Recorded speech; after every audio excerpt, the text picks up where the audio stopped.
Just on another topic, Twiggy Forrest, we know he's quite a climate zealot. Well, he's been embroiled in this story. This was an exclusive in your paper in The Australian, this asbestos scandal.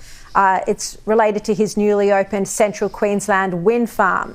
And this is the third to confirm that it's got the material in its turbines. Can you tell us about this?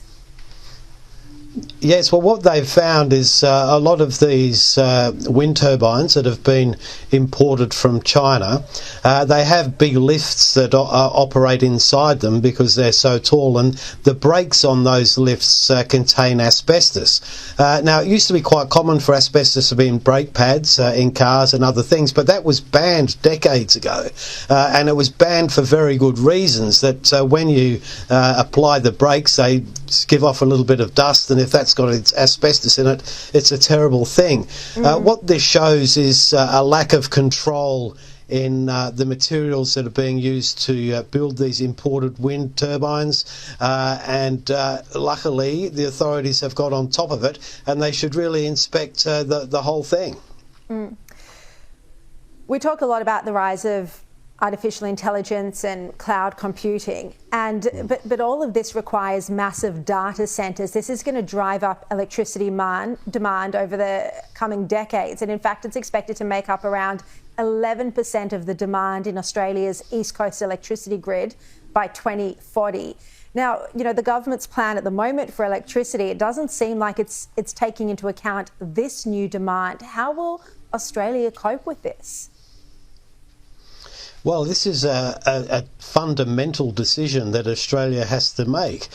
Do we want to be involved in the future of AI? And if we do, we need to have an electricity system that will sustain it.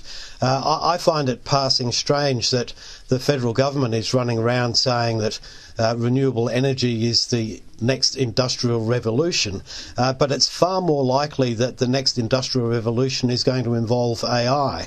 And that involves a lot of power. These data centres, they use the equivalent electricity of small cities, and we simply don't have that excess capacity. What we're seeing in the United States, particularly the big data companies and the Microsofts and Apples and what have you, they are buying or investing in nuclear power stations of their own to run their data centres.